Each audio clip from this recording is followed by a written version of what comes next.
On my 30th birthday, my aunt stood up in the middle of dinner and said, "You're not really one of us. You're just her daughter." No one said a word, not my cousins, not my uncle, not even my father. They just continued eating. That was the last time I saw them. For 11 years, not a single call, not a single card. They didn't even come to my mother's funeral. So when the envelope arrived, gold-edged, embossed, perfumed, I thought it was a mistake. It was the kind of paper that stuck to your fingers, soft and expensive like old money. My name was written in cursive on the front. No last name, just Lena.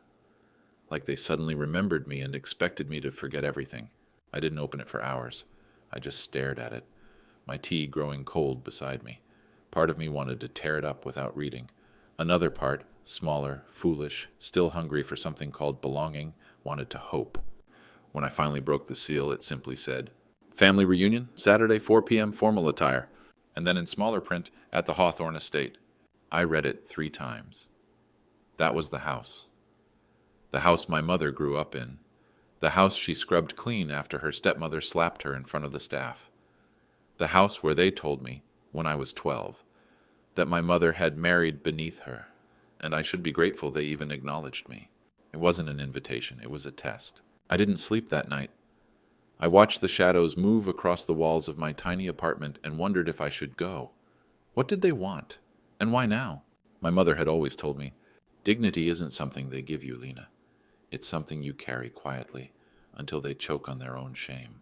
I didn't understand her words back then, but that morning, when I finally zipped up my second-hand navy dress and tied my curls back, I think I did.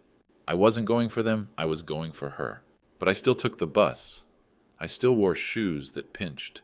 And when I reached the massive iron gates of Hawthorne Estate, I pressed the buzzer and said my name softly, expecting silence. Instead, a crackling voice came through. You've arrived. Use the side entrance, please, around back." And just like that, 11 years vanished. I wasn't a guest, I wasn't family. I was still just her daughter. But this time I didn't lower my head. This time I walked around back with my spine straight, heels sharp against the gravel. I wasn't here to ask for space. I was here to claim it. Friends, let me pause here for a moment. Tell me in the comments, where are you listening from? Have you ever experienced something like this in your own life? A moment where you were made to feel like an outsider among your own blood? If this story is speaking to your heart, please consider subscribing and sharing this video. Every like, every share helps us grow this channel and bring more stories like this to life. Now, let's continue. She arrived 20 minutes early. It wasn't intentional. She had timed everything carefully, even waited at the park 2 blocks away, watching the seconds crawl by on her phone screen. But still, somehow, her nerves had pushed her forward. The idea of walking in late, of having all those eyes turned to her in a single coordinated gesture of judgment, it was unbearable. So she stood outside the Hawthorne Estate at 3:40 p.m. The house was even larger than she remembered. The walls were the same pale ivory, trimmed with green ivy and crawling shadows. The old marble statues still stood, their faces chipped, weathered by years of wind and silence. The windows, tall, arched, untouchable, reflected the sky like cold, distant eyes. Her breath fogged in the air. Even the weather seemed uncertain, clouds huddled above, threatening rain, but never quite daring to fall. She adjusted the neckline of her dress again. The fabric was simple, no designer tags, no shine. But it was clean, pressed, respectful. That's what she had told herself in the mirror. This is respectful. You're giving them no excuse. She walked to the front steps, slowly, counting each one. Her heartbeat thudded in her ears, louder than the gravel underfoot. Her hand hovered just inches from the heavy brass knocker, but before she could touch it, the front door creaked open. A woman in a crisp black uniform stood there, mid-50s maybe, with tired eyes and a straight posture. Not a family member, a maid. Their eyes met, and in that moment something small and invisible passed between them. Recognition, perhaps, or warning. "They said," the woman said softly, almost like it hurt her throat to say it, "you should come through the back." She didn't move, not because she was shocked, but because she wasn't. Because a small voice inside her had already rehearsed this, already whispered, "They won't let you in like one of them." Not really. The maid looked away, ashamed, and opened the door wider. Not to let her in, but to make room for it to shut again. She stepped back, and the door closed in slow motion, like a sentence being finished with a period carved from stone. She stood there for another 10 seconds, maybe longer. Then she turned and walked around the side of the house. The back path was narrower, unpaved, a forgotten trail with weeds slipping through the cracks. It smelled of wet soil and rotting leaves. She had walked it before, once, when she was 15, and accidentally dropped a glass at dinner. They'd sent her through the back then, too. Help should stay out of sight, her grandmother had said, as if help had been a curse word. She could feel the memory sticking to her skin, clinging to the fabric of her dress like damp ash. When she finally reached the rear entrance, it was already open. No one stood there to greet her. No welcome, no we're glad you came. Just the low murmur of distant voices and the faint echo of music, as if the party had already started without her, and no one planned on noticing she had arrived. She stepped inside, into a dim hallway that smelled of lemon polish and age. Her heels clicked softly against the tile floor as she passed the pantry, the storage room, the staff's break area. She knew these back halls too well. Her mother used to bring her here when they were visiting, though visiting always felt more like permission to exist at the edge of someone else's life. She paused near the kitchen. Steam rose from a pot on the stove. A man in a white apron glanced up and gave a nod, the kind you give to a ghost you recognize but aren't allowed to speak to. From the other side of the house she could hear laughter, loud, polished, effortless. She stood there for one long moment, letting it wash over her like rain on stone. She closed her eyes and inhaled, steadying herself. This wasn't a mistake. This was a memory repeating itself. Only this time she wasn't 15. This time she wouldn't break when they looked through her. She squared her shoulders and walked toward the sound, not rushing, because she knew something they didn't. The door you use to enter doesn't define you. It's where you choose to stand when the moment comes. And soon it would come. She stepped into the main hall like someone stepping into cold water, slowly, deliberately bracing for the shock. The light hit her first. Warm, golden, too soft to be real. Chandeliers glittered above, casting halos on expensive hair and polished glass. The air was thick with perfume, the kind that clung to skin like second-hand pride. Classical music played low in the background, but no one was really listening. The real music was the sound of wine glasses clinking and well-rehearsed laughter filling the spaces between conversations that didn't matter.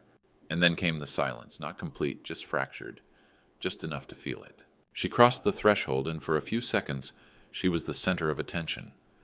Not because anyone wanted her to be, but because her presence was the crack in the perfect mirror of their performance. Heads turned, subtly at first, then more obviously. A cousin's eyes widened and quickly dropped. An aunt adjusted her pearl necklace like it had tightened on her throat. One of the younger nieces whispered something and giggled behind a manicured hand. She smiled, gentle, not weak. That smile was a choice. She didn't want to be confrontational. Not yet. Not here. There was something more powerful about the calm, about walking into a room full of people who spent years pretending she didn't exist, and still having the audacity to be kind. She tried to meet their eyes, one by one. Her father's sister looked away first, suddenly fascinated by the color of her drink. A cousin pretended to scroll through his phone. Her half-brother, standing near the fireplace, actually turned his back. No hello, no nod, not even a flicker of recognition. It would have hurt once. But today it was almost predictable. They didn't see her as family. Not really. She had her mother's blood, and that made her too much of a reminder. Too much of a truth they'd spent decades burying under expensive rugs and generational lies. She walked past the photo wall. Dozens of smiling faces, vacations, birthdays, baby showers, weddings. She wasn't in a single frame. The years she'd been erased weren't accidental. They were curated, like the family itself. She paused near the wine table. No one offered her a glass. They didn't know where to place her. She wasn't staff, but she wasn't guest. She was somewhere in between, something undefined and therefore inconvenient. One of the older cousins finally approached her, offered a thin-lipped smile, and said something polite. It felt like a social reflex, the way someone might thank a stranger for holding the door. She responded kindly, of course, she always had. Her mother raised her that way. Dignity no matter what. But even as the cousin turned to walk away, she could feel it. eyes still on her. Not warm, not curious, just watching, measuring. She had expected coldness. What she didn't expect was how familiar it all felt, as if she had simply stepped back into the same old story they all kept rewriting to leave her out. But she wasn't the same girl who used to linger by the edge of the room, pretending not to overhear things she was never meant to hear. She was here now, fully, unapologetically. And no matter how many people looked through her like she was invisible, they couldn't change the fact that she had come, that she had returned. Not for their approval, not for their forgiveness, but for the ending that was long overdue. She found the water pitcher near the end of the buffet table, away from the silver champagne buckets and untouched caviar trays. No one else seemed interested in the plain, sweating glass container. It suited her, somehow. Humble, honest, necessary. Her hands trembled slightly as she poured, the sound of the water trickling into the crystal glass almost too loud in the shallow quiet around her. Not total silence, just a lull.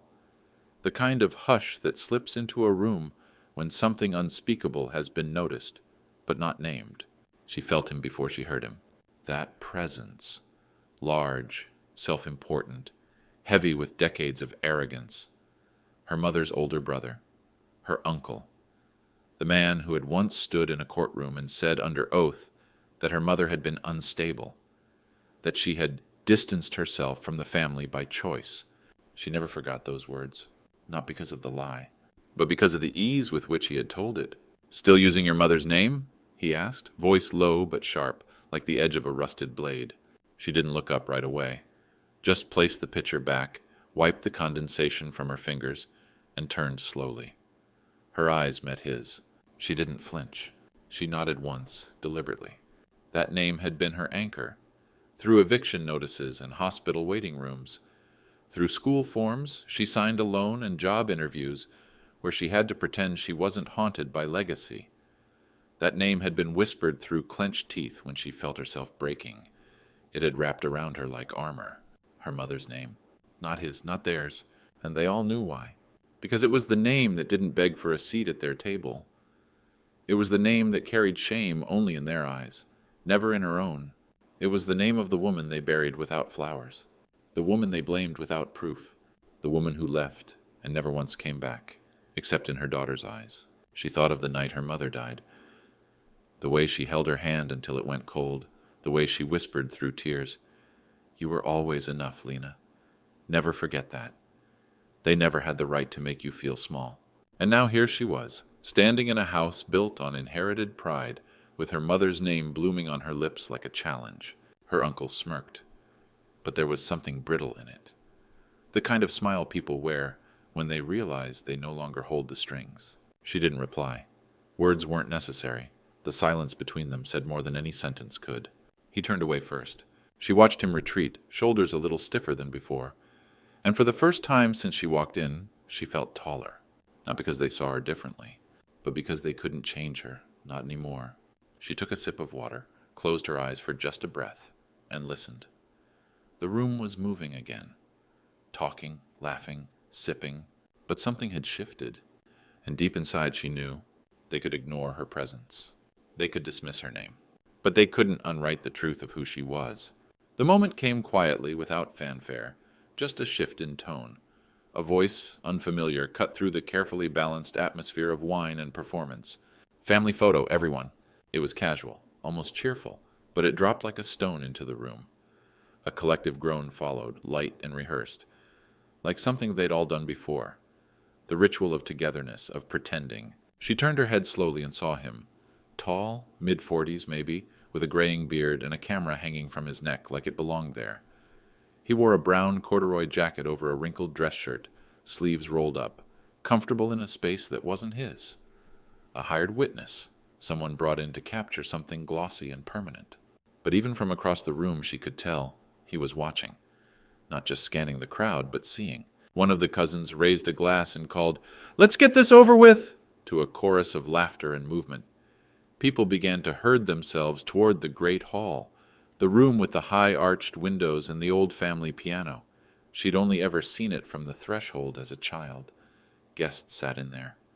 not the children of women who were too proud to beg. She didn't move right away. She stood still in her corner, a single breath suspended in her lungs. Was she supposed to join? No one had called her by name. No one had reached for her hand or offered an arm or even made eye contact, but the word family hung in the air like a dare. And wasn't that what she had come for? To refuse the edges they tried to place her in? She took one step, then another, heels muffled by the carpet. She followed the flow of designer shoes and tailored suits. Perfume brushed her face like invisible hands as she passed through them. Elegant women who hadn't smiled at her once, and men who seemed to forget she had ever shared their blood. In the great hall, people arranged themselves like puzzle pieces that had already been decided, siblings near siblings, the matriarch in the center, the favorites clustered around her like jewelry. Familiar choreography, unspoken rules. She hovered near the doorway, unnoticed, and then she saw it again. That quiet, steady gaze. The photographer was standing near the far wall, setting up his tripod, adjusting the light. But he kept glancing up, as if scanning for something he hadn't yet found. And then his eyes landed on her. Not like the others, who looked through her, around her, past her. He looked at her. Not with pity, not with curiosity, but with something close to recognition. It unsettled her, that look. It made her feel suddenly exposed, not in shame, but in memory. Like he knew something about her that she hadn't said out loud. A voice called out to her right, not for her, for someone else. Still she took a step forward. No one said anything, no one stopped her, but no one invited her closer either. She walked slowly to the side of the room, where the shadows touched the drapes. It was safe there, expected. She was used to the edge. Her place on the margins had been drawn by other people's choices long ago. She folded her hands in front of her and waited. The photographer adjusted the frame and called out instructions. Tighter in the middle. Grandchildren on either side. Yes, good. Let's leave a gap for Uncle Harris. Perfect. She stood still. Not one person turned to her. Not one made space. She wasn't offended. She had long ago stopped expecting kindness from those who wore cruelty like tradition. But she noticed the way the photographer's eyes lingered again. And in that quiet between instructions and shifting feet, she felt something, like a current just beneath the surface. Something was about to happen, something they weren't prepared for. And she, who had always been excluded from their staged perfection, was finally ready. She positioned herself at the far edge of the polished hardwood floor, where the air felt cooler and the light softer. Her back pressed against the wall, toes grazing the river of carpet that led toward the center. It was an unconscious retreat, leaning into the shadows, folding into the scenery. The rhythm of the shutter clicks ahead sounded distant, muffled by the hum of expectations. She wrapped her arms around herself, remembering how her mother used to say, "Edges are for those who fear the light." A cousin's voice brushed past her like a feather ruffling wings. "You can be by the window near the curtains," someone muttered, almost as an afterthought. The words landed on her like a small stone, insult wrapped in feigned generosity. She turned slowly, nodded, and slid along the wall until she reached the tall windows. Pale afternoon light filtered through the sheer drapes, painting her in muted gold. Here, she thought, I will be seen on my own terms. She rested one hand against the cool glass, letting her palm flatten against the world outside, a world that had carried her mother's dreams far beyond these marble halls. Every eye in the room remained fixed on the center, on the illusion of unity they were about to capture. But in the quiet of her corner, she felt her own pulse, steady, determined. She inhaled the scent of old roses from the gardens beyond, recalling the summer she chased butterflies there with her mother. Back then, the world had seemed infinite. Now it felt confined, wrapped in cloth and expectation. Behind her, the hum of movement rose, a wave gathering strength. The photographer's voice grew firmer, more insistent, guiding them to squeeze tighter, to lean in closer. She stood still, almost meditative, until her silhouette blended with the curtains. Then, deliberately, she unfolded her arms, let her shoulders drop, and took a step forward off the wall. The shift was subtle but irreversible. In that single motion, she stepped out of the forgotten margins and into the promise of something new, an untold story waiting to be framed. She had almost convinced herself that invisibility was her sanctuary. No expectations, no judgment, no limit to what she could endure alone. But then she saw him pause. The photographer, camera lowered, lips pressed into a thin line. The room stilled around him, like sound caught in amber.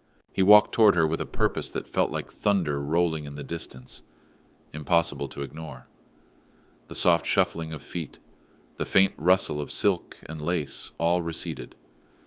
The hush that fell wasn't polite. It was electric. She tried to shrink back against the wall, to let the curtains swallow her silhouette.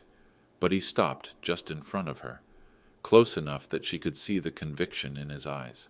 He raised one hand and pointed, slowly, deliberately at her.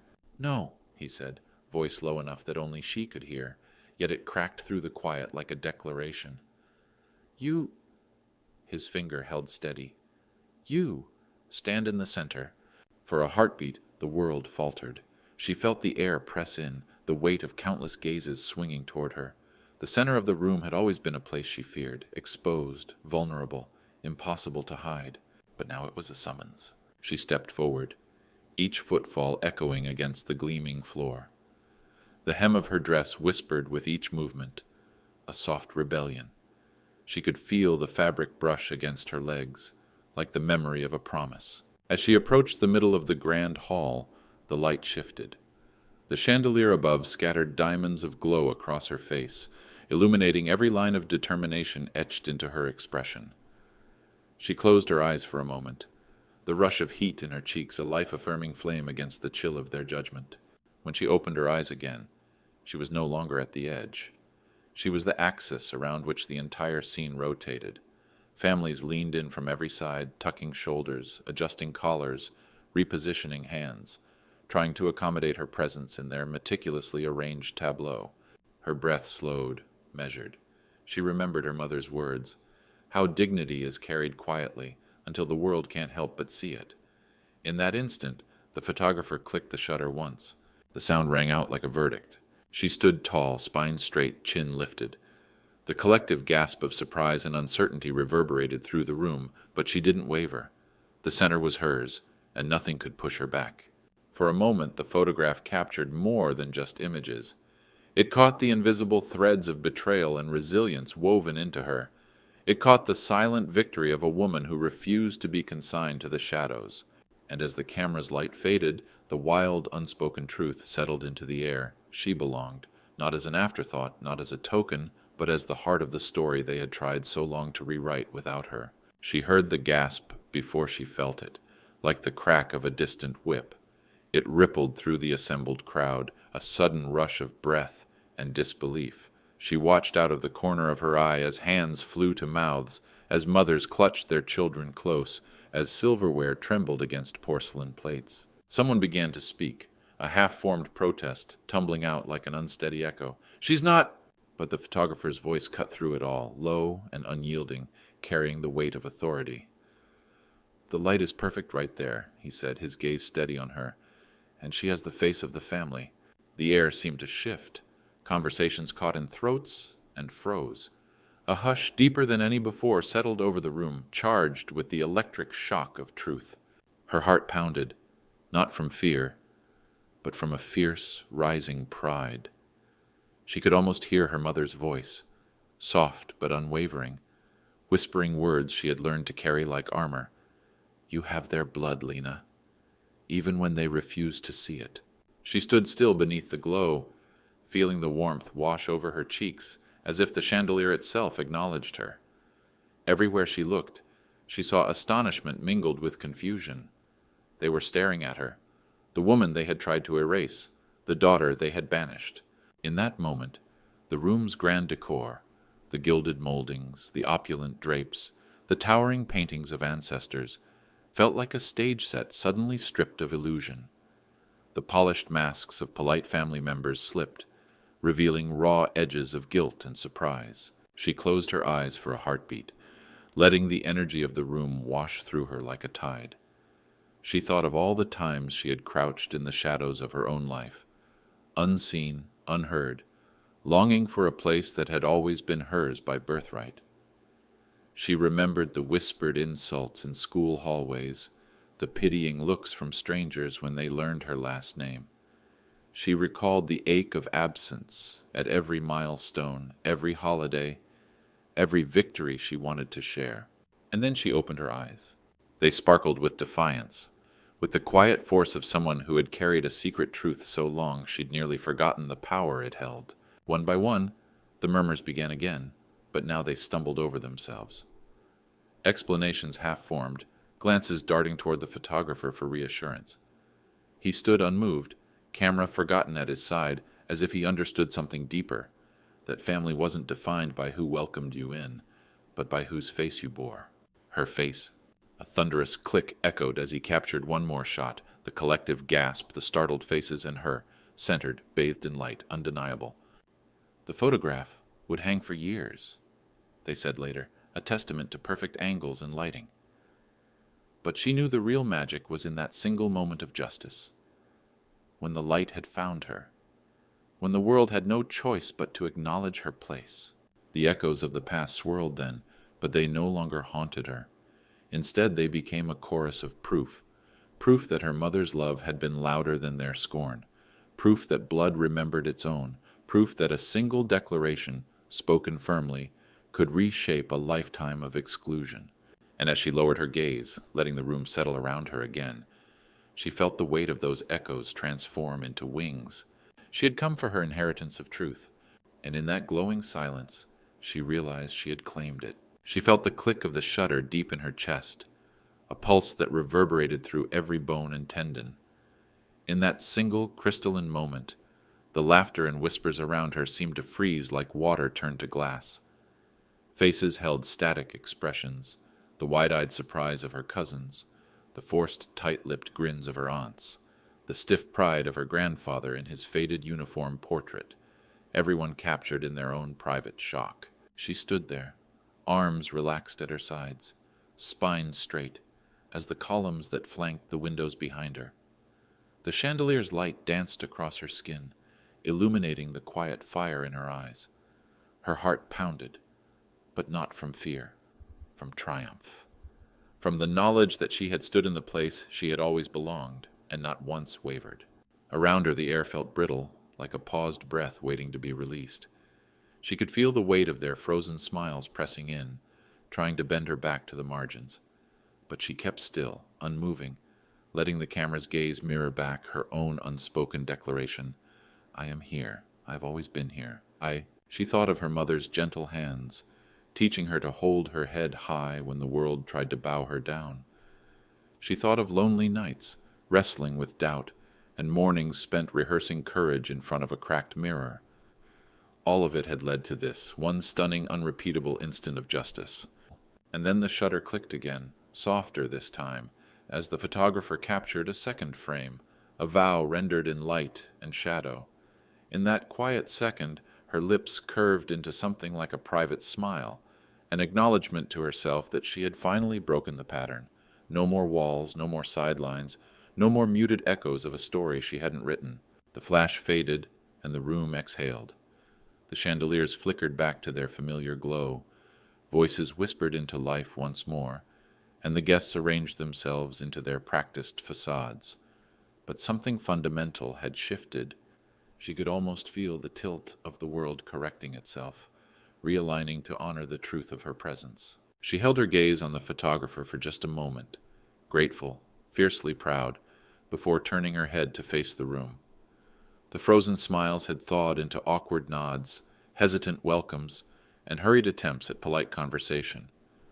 But she didn't respond with bitterness or triumph. She merely stood there, calm and radiant, carrying her mother's name with the quiet dignity she'd always deserved. And in that moment, the center of the room ceased to be a place of exposure and became a throne of dignity. The frozen smiles were hers to soften, the stunned looks hers to transform, and the legacy hers to redefine. She did not flinch.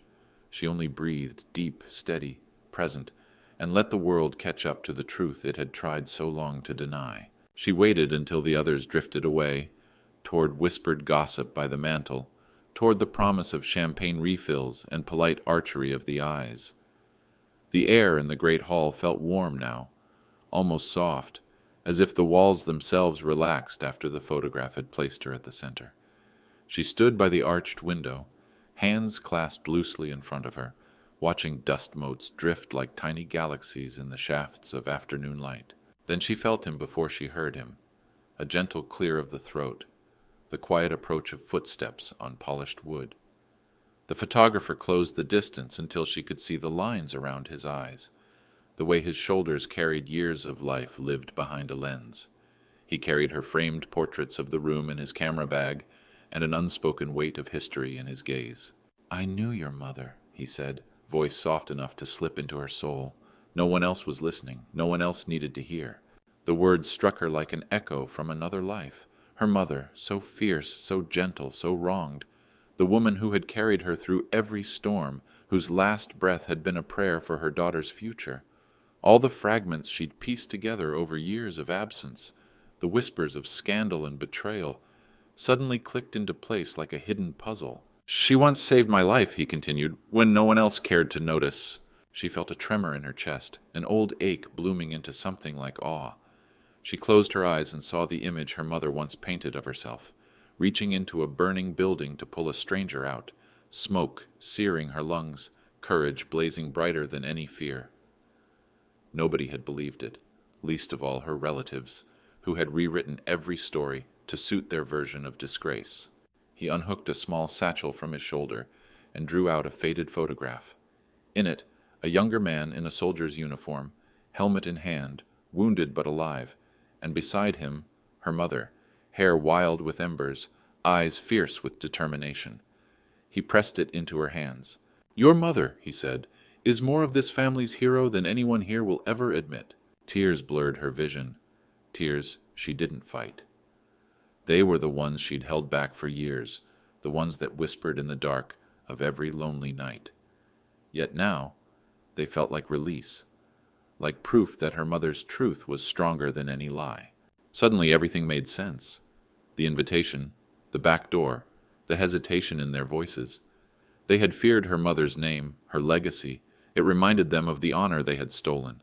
They had sent her away to protect their perfect image, but perfection had always been an illusion. She raised her head, pressing the photograph to her heart. Honor and courage flowed through her veins, an inheritance the family could no longer deny.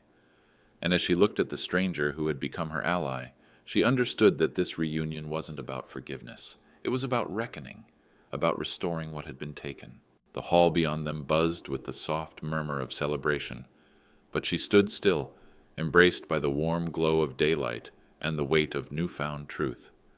Her mother's face smiled up at her from the photograph, and for the first time she felt that the legacy of love and bravery was hers to carry forward, unashamed, unbroken, and finally in full view. She woke to the sound of her phone vibrating on the nightstand, the screen glowing with a name she hadn't expected to see, Hawthorne and Blake, attorneys at law. Her heart stuttered as she answered, voice barely above a whisper. "Miss Lena Hawthorne?" The lawyer's tone was crisp, businesslike, but she could almost hear the tremor of excitement beneath the words. "The family will has been unsealed. You are the primary beneficiary." When she hung up, the room shimmered around her.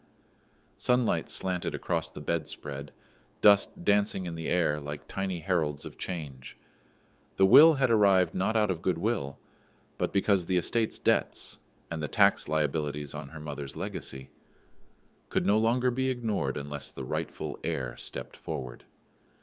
Her relatives had summoned her here not to mend broken bonds, but to protect their own wealth. Yet in their greed, they had unwittingly handed her the key. She sat on the edge of the bed, knees drawn up, clutching the phone like a lifeline.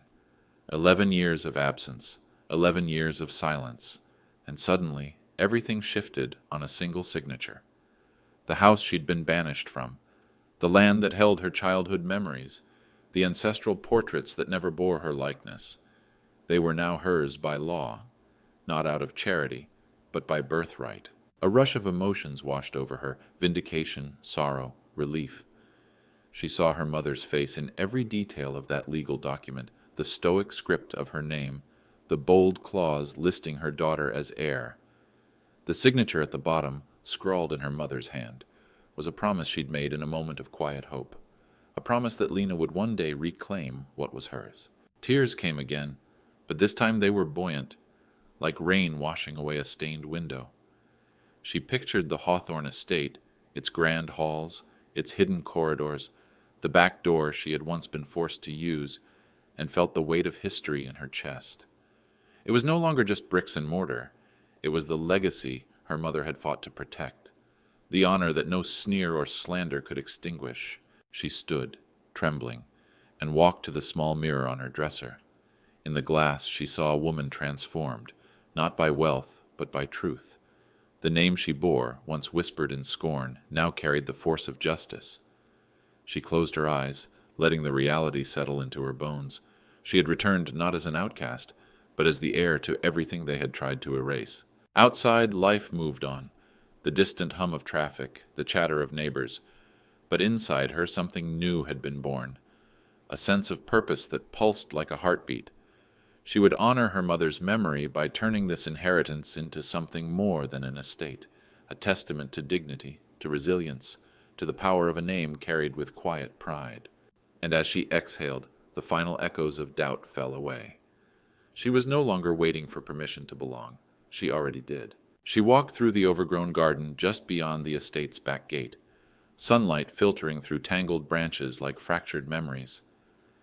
Every flower, every cracked stone path seemed to whisper secrets.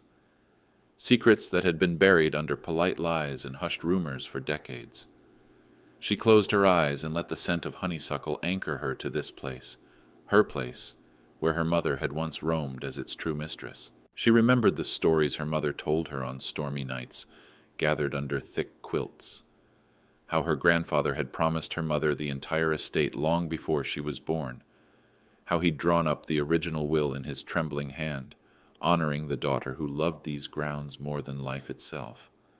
But then came her uncle, charismatic and ruthless, twisting every vow and promise into another reason to push her mother out. He'd whispered of debts she couldn't pay, of scandals no one dared investigate, and convinced the family that the only way to preserve their reputation was to erase her mother's claim. There had been no dramatic confrontation, no shouting matches in mahogany halls. Just the quiet withdrawal of support, the slow tightening of social circles until her mother had nowhere left to turn. She'd packed a single trunk, kissed her daughter goodbye at dawn, and walked away without a word, her silhouette swallowed by the horizon. At the time, Lena had felt that same despair, that if she could not belong here, then she belonged nowhere. But now, standing among the wild rose bushes her mother once tended, Lena felt the truth bloom like a stubborn flower through cracked concrete. Her mother had not abandoned them in disgrace. She had departed in dignity, refusing to participate in a charade that stole her birthright. She had protected her daughter from a twisted legacy, sacrificing everything so Lena could claim what was rightfully hers one day. The betrayal had been absolute, and silence had been her mother's shield, painful for Lena, but powerful in its purpose. In that quiet sacrifice, her mother had laid the groundwork for this moment of reclamation. Lena felt a surge of gratitude, mingled with heartbreak over the years lost to shame and rumor. She bent to clear a patch of weeds and planted her hand over the soil where her mother's footsteps had once pressed. It was more than earth. It was a cradle of truth. She rose with determination burning in her chest. Soon she would restore every hidden corner of this place, the locked attic where her mother's letters lay folded, the dusty library where the original will had gathered cobwebs, the front door she'd never been allowed to cross. The world would know the real story behind the estate's legacy. How a brave woman walked away not because she was ashamed, but because she refused to betray the very blood that bound her. And in that revelation, Lena felt her mother's presence beside her, guiding her steps as they both reclaimed the truth that had always belonged to them. She stepped into the drawing room where the gathered family had convened, the same room where she once felt like a ghost among their plush sofas and gilded frames. The lawyer, an older woman with silver hair pulled into a tight bun, cleared her throat. In that instant, the soft murmur of conversation died completely. Spines straightened. Eyes darted to the heavy red leather briefcase at her feet. Lena felt her pulse slow, each beat like a drum counting down to vindication. She took her place by the window, the afternoon light catching the subtle tremor of her fingers curled around the edge of her dress. Across from her, her uncles wore expressions of brittle composure, lips pressed thin, knuckles white where they gripped their chairs. The cousins shuffled their papers, as if they could rewrite the past by tearing out a page. The lawyer opened the will with deliberate slowness, the soft crack of aged parchment echoing in the hush. Her voice, steady and clear, began to read, "To my beloved daughter, Lena Hawthorne, I bequeath full ownership of the Hawthorne estate, including all lands, holdings, and valuables therein.